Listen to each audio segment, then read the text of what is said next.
Je commence cette vidéo avec une immense gratitude. Écoutez ces chiffres, hein. Plus de 200 000 vues sur notre dernière vidéo sur la vaseline dans un mois. Ce n'est pas juste un succès de compteur, c'est la preuve que vous avez soif de comprendre ce qui se passe réellement sur votre peau.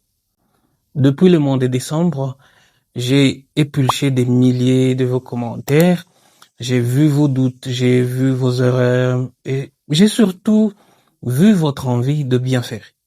On a remarqué que 64% d'entre vous partagent nos conseils massivement sur WhatsApp pour aider leurs proches. Alors, pour honorer cette noble mission que nous menons ensemble, j'ai décidé de prendre le temps aujourd'hui de répondre précisément à quelques questions qui reviennent en boucle depuis 2 mois. Et aujourd'hui, on ne survole pas, on décortique, on explique de la vaseline au rétinol, en passant par les gommages maison qui détruisent votre visage. On va tout mettre à plat. Donc, restez bien attentifs parce que la réponse à votre problème de peau se trouve sûrement dans les minutes qui suivent. Alors, on commence tout de suite. Et on commence avec la première question. Et elle concerne un ingrédient que j'appelle souvent le couteau suisse de la peau, la niacinamide. Docteur, à quel moment exact de ma routine je dois appliquer la niacinamide? La niacinamide, c'est de la vitamine B3. Son rôle, il calme l'inflammation, il réduit l'apparence des pores et aide à réguler la production de sébum. C'est l'actif parfait si vous brillez un peu trop ou si vous avez des petites imperfections. Pour que ça marche, retenez cette règle d'or en médecine esthétique. On applique toujours les produits du plus fluide au plus épais. Retenez ça.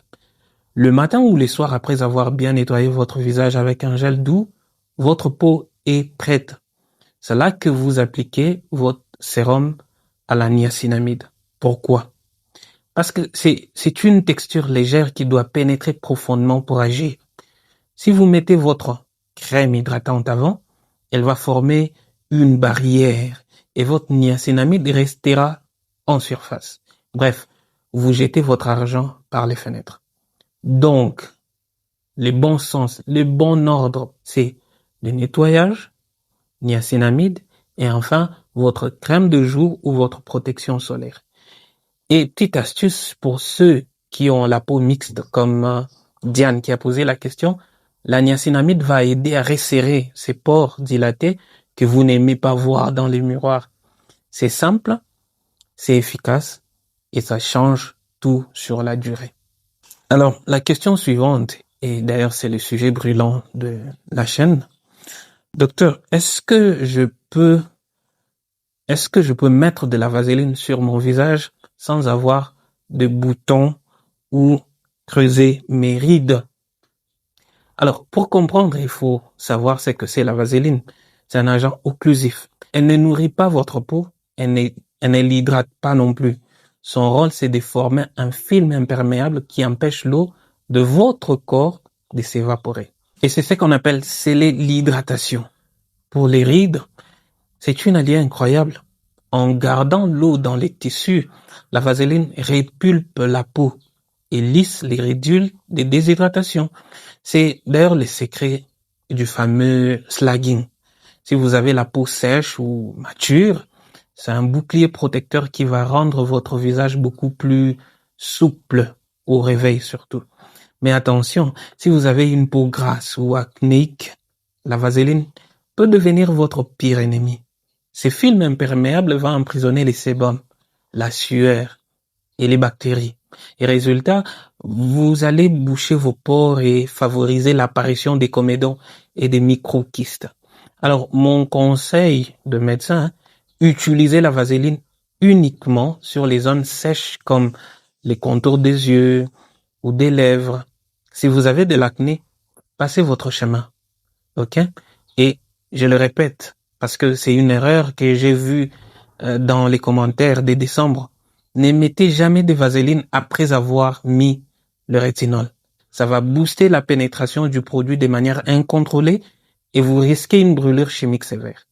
On veut une belle peau, pas une peau brûlée. Alors, on arrive à la question d'une abonnée qui s'appelle Anne. Salut Anne. Et elle est capitale. Docteur, quelle crème solaire utiliser quand on a la peau noire sans noircir le teint ou devenir tout gris? Alors, écoutez-moi bien parce que c'est ici que beaucoup font une erreur fatale. La crème solaire ne fait pas noircir. Ce qui fait noircir et qui crée des taches, c'est l'inflammation causée par les rayons UV du soleil. Si vous avez des cicatrices d'acné et que vous ne les protégez pas, elles vont devenir noires de façon permanente. Pourquoi est-ce qu'on devient gris avec certaines crèmes? C'est à cause de filtres minéraux comme le zinc ou le titane. Sur une peau mélanoderme, ces poudres blanches ne pénètrent pas et créent ces masques grisâtres que nous détestons tous. Alors pour éviter ça, vous devez chercher 2 mots magiques sur l'emballage. Fluide, invisible ou toucher sec. Privilégiez les filtres organiques ou chimiques de nouvelle génération qui s'effondrent totalement dans la peau sans laisser des traces. Alors mon conseil ici, visez un SPF 50 au quotidien, appliquez-les chaque matin après votre hydratant. Non seulement vous gardez votre teint d'origine, mais vous protégez votre capital jeunesse. Une peau noire qui n'est pas protégée du soleil vieillit peut-être moins vite, mais elle s'étache beaucoup plus vite. Alors, question suivante, et c'est celle qui me fait parfois un peu peur quand je lis vos commentaires. Alors, c'est sur les rétinols. Quel pourcentage choisir et à quelle fréquence l'utiliser et à quelle fréquence utiliser les rétinols dans ma routine? Voilà. Les rétinols, c'est un dérivé de la vitamine A. C'est la molécule d'or pour booster les renouvellements cellulaires, lisser les rides et traiter les taches d'hyperpigmentation. Mais attention, ce n'est pas une crème hydratante classique. C'est un actif irritant positif. Il force votre peau à travailler. Si vous êtes débutant, n'allez pas chercher des concentrations de 1%. C'est le meilleur moyen de vous retrouver avec la peau qui pèle ou qui brûle. Commencez par un faible dosage entre 0,2 ou 0,5. Et écoutez-moi bien, écoutez ma méthode de médecin. La première semaine, appliquez-le seulement 2 soirs. La deuxième semaine, passez à 1 soir sur 2 si votre peau n'étire pas. Et l'objectif, c'est que votre peau s'habitue doucement. On appelle ça la rétinisation. Et je ne le dirai jamais assez, le rétinol, c'est uniquement les soirs. Parce que le soleil détruit l'actif et surtout votre peau devient extrêmement sensible aux rayons UV. Si vous mettez du rétinol les soirs, l'écran solaire SPF 50 est obligatoire le matin, sans exception. Sinon, au lieu d'effacer vos taches, vous allez en créer de nouvelles. Et on veut soigner, pas empirer la situation. Alors la question bonus qui revient très souvent, docteur, si j'ai plusieurs produits comme les rétinols, l'acide hyaluronique, mon nettoyant, comment je les agence pour ne pas irriter la peau? Comment je les agence pour ne pas irriter la peau? Alors, je vous l'ai déjà dit dans une précédente vidéo, on ne chasse pas 2 lièvres à la fois. Si votre objectif c'est l'acné, on se concentre sur l'acné. Si c'est l'anti-âge, on se concentre sur les rides. Vouloir tout traiter en même temps avec 10 sérums différents, c'est le meilleur moyen de décaper votre barrière cutanée. Mais si vous avez une routine complète, voici l'ordre immuable pour ne pas agresser votre visage. Premièrement, c'est le nettoyage. Toujours commencer par un gel nettoyant doux pour libérer la peau. Ensuite, c'est l'hydratation profonde. Donc ici, vous appliquez votre acide hyaluronique sur une peau encore légèrement humide. C'est lui qui va capter l'eau. Et après, c'est le traitement, la pose des actifs. C'est ici qu'on place les rétinants ou les autres sérums une fois que la peau est bien sèche pour limiter l'irritation. Et en dernier, il y a la protection. On finit toujours par la crème hydratante pour fermer la routine. Ne superposez pas 3 acides différents les mêmes soirs. La peau n'est pas un laboratoire de chimie, c'est un organe vivant qui a besoin de douceur. Si ça pique ou si ça chauffe, c'est que vous en faites un peu trop. Et on passe à la question qui me fait bondir. Ok? Docteur, les gommages au miel, au café et au bicarbonate, c'est bien, non? Ah. Alors, ma réponse de médecin, c'est catégorique. Arrêtez de transformer votre visage en gâteau. Le bicarbonate de soude est extrêmement alcalin. Il détruit totalement le pH acide protecteur de votre peau. Quant au grain de café ou au sucre, si c'est pas bien moulu, au microscope, ce sont des lames de rasoir. Ils créent des micro-déchirures invisibles qui ouvrent la porte aux bactéries et aux taches. Le gommage mécanique, c'est pas pour les débutants. Si vous voulez une peau lisse, oubliez d'abord la cuisine. Passez au gommage chimique. Les acides AHA ou BHA dont on a parlé dans notre dernière vidéo. C'est beaucoup plus précis, beaucoup plus doux et surtout, ça ne détruit pas votre barrière cutanée. Gardez le miel pour vos tartines. Votre peau vous dira en tout cas merci beaucoup. Et on arrive à une question qui revient souvent chez les plus impatients d'entre vous. Docteur, est-ce que je peux utiliser la rétinoïne à la place du rétinol pour aller plus vite? Écoutez-moi bien. Le rétinol, c'est un cosmétique. Votre peau doit le transformer elle-même en acide rétinoïque pour qu'il puisse agir. C'est efficace, mais c'est lent et doux. La trétinoïne, elle, c'est directement de l'acide rétinoïque pur. C'est un médicament. On estime qu'elle est 20 fois plus puissante que le rétinol. Utiliser de la rétinoïne sans surveillance médicale quand on n'est pas habitué, c'est comme vouloir conduire une Formule 1 sans avoir le permis.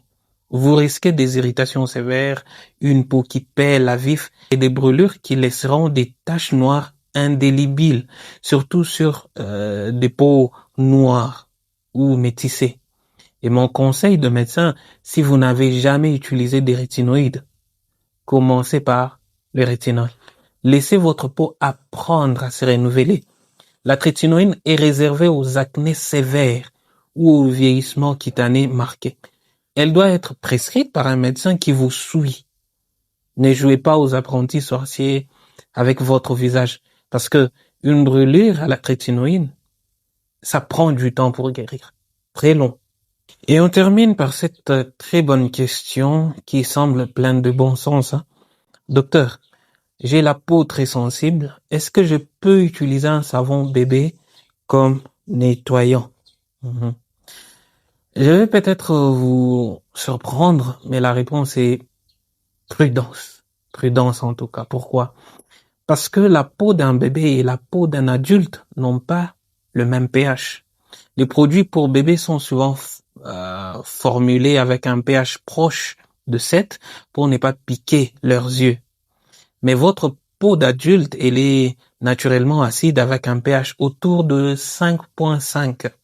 Si vous utilisez un produit au pH trop neutre ou trop alcalin sur une peau sensible d'adulte, vous risquez de perturber votre manteau acide protecteur.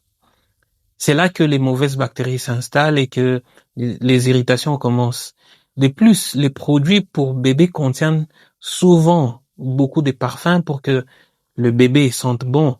Et le parfum est l'ennemi numéro 1 des peaux sensibles et réactives. Alors, mon conseil de médecin, ne volez pas le savon du bébé. Si votre peau est sensible, tournez-vous vers des produits marqués Sandé ou huile lavande spécifiquement formulés pour les visages des adultes. Ils vont respecter votre acidité naturelle et ils vont nettoyer sans décaper. On veut une peau de bébé, oui, mais avec des produits d'adultes. Alors, la famille, on a balayé quelques questions intenses. J'espère que ces explications pédagogiques vous aideront à mieux comprendre cet organe magnifique qui est votre peau. On continue cette noble mission ensemble et partagez cette vidéo massivement comme vous le faites toujours à vos proches. C'est comme ça qu'on évite les erreurs et qu'on prend soin de notre communauté. On se dit à très bientôt et on se retrouve encore dans les commentaires.